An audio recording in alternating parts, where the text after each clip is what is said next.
Hello दोस्तों, bed boy एबीआर channel में आप सबका स्वागत है।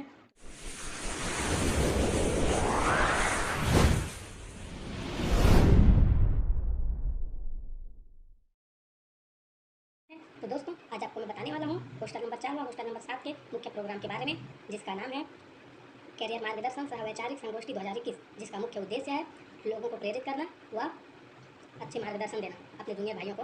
तो चलिए चलते हैं। तो प्लीज़ दोस्तों, आप मेरे वीडियो को लाइक एंड चैनल को सब्सक्राइब कर दीजिएगा। तो धन्यवाद। तो यह 4 नंबर व 7 नंबर का मुख्य गेट है जो कि आप देख रहे हैं। तो चलिए अंदर का माहौल देखते हैं। तो हम लोग अंदर पहुंच चुके हैं। तो आप अंदर का माहौल देख सकते हैं कि कैसा है।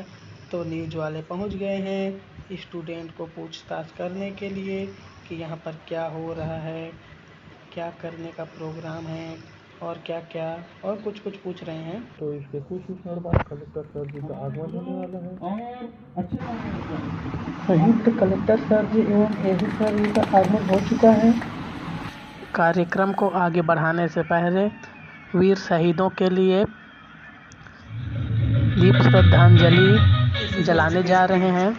कि छात्रावास से जो बच्चे निकल गए हैं और वो अब सक्षम हो गए हैं और अब उनके अंदर ये जज्बा भी है कि वो अपने छोटे भाइयों के लिए कुछ करना चाहते हैं।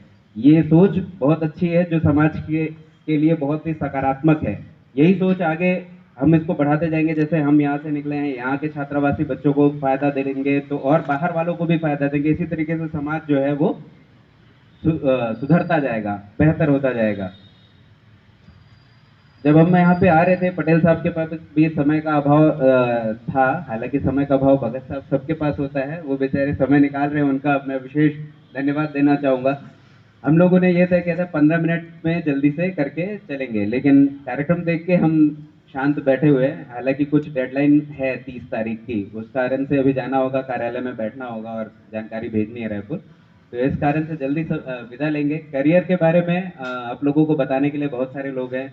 मैं एक हल्का सा आपको बता देता हूँ कि भाई जैसे अलग अलग स्ट्रीम से हैं, आप लोग तो जानते हैं। मैथ्स वाले अलग अलग कर सकते हैं, साइंस वाले अलग कर सकते हैं, यूपीएससी पीएससी के साथ साथ एसएससी रेलवे वगैरह भी कर सकते हैं। हमारे यहाँ छत्तीसगढ़ में देखा जाता है थोड़ा सा मैथ्स और इंग्लिश से ज़्यादातर बच्चे थोड़ा डरते हैं।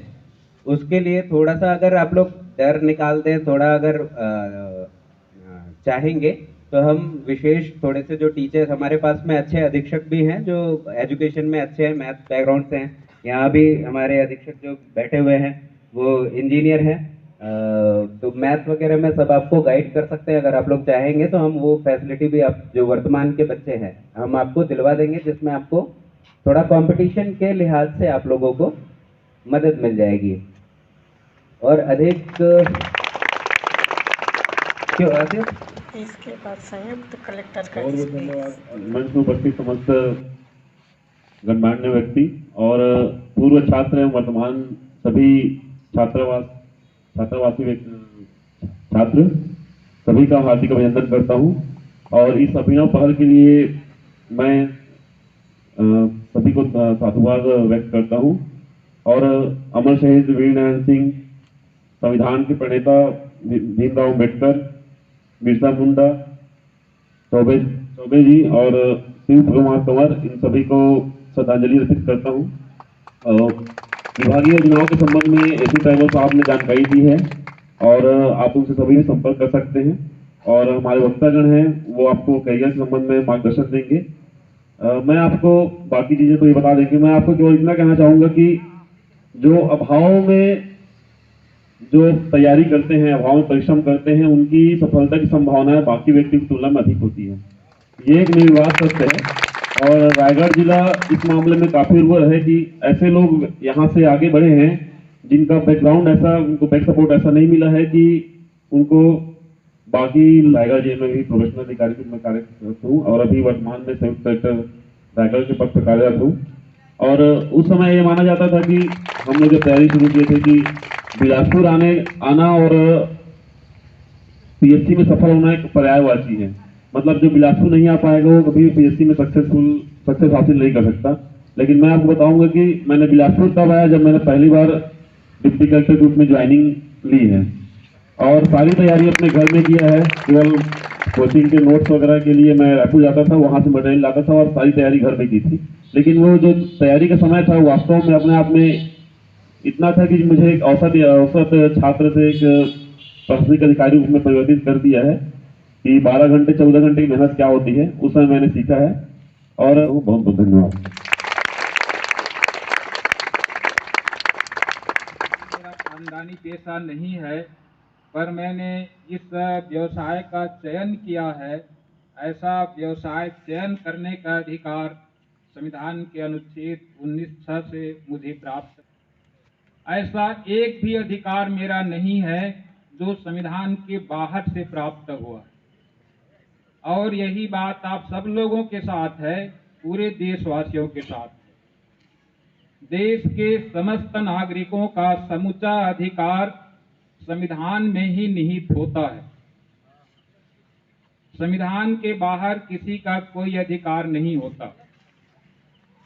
तो मैं उम्मीद करूं कि आप सब लोगों ने, मुझे इस बात का अच्छी तरह से एहसास है कि बहुत सारे साथी अच्छे पदों पर हैं, बहुत से साथी उच्च शिक्षा प्राप्त कर रहे हैं।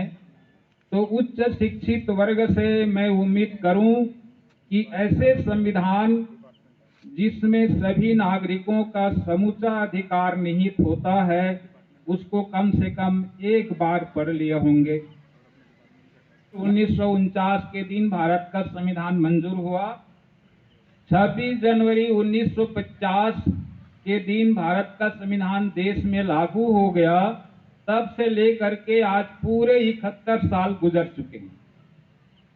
71 वर्षों में हमने एक बार भी नहीं पढ़ पाया जिस संविधान में हमारा सारा अधिकार है, जिसमें हमारा सारा अधिकार है, उसको भी हमने एक बार नहीं पढ़ पाया।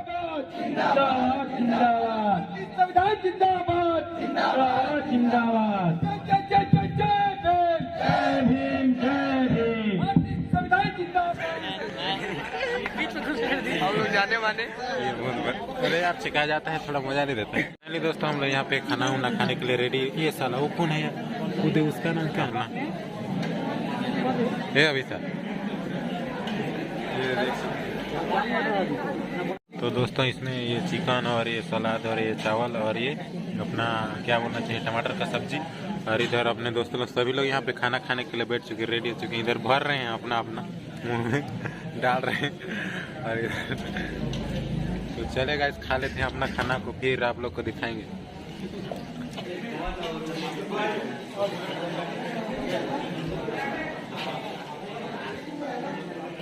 सब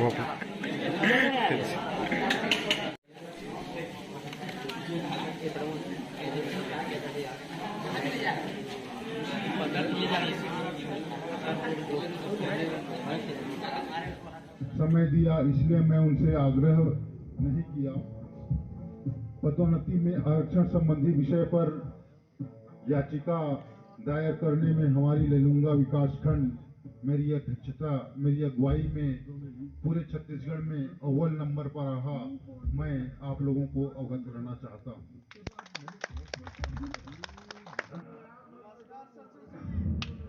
थैंक यू सर।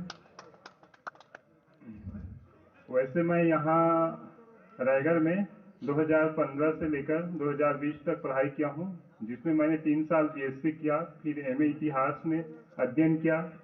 तो यहाँ हॉस्टल में मेरे को बहुत कुछ चीज़ें सीखने को मिला। यहाँ तक कि स्टेज में आना है, कैसे बात करना है, बड़ों से कैसे बात करना है, बहुत सी चीज़ें यहाँ सीखने को मिला, जिसकी बदौलत ही मैं आज इस स्टेज में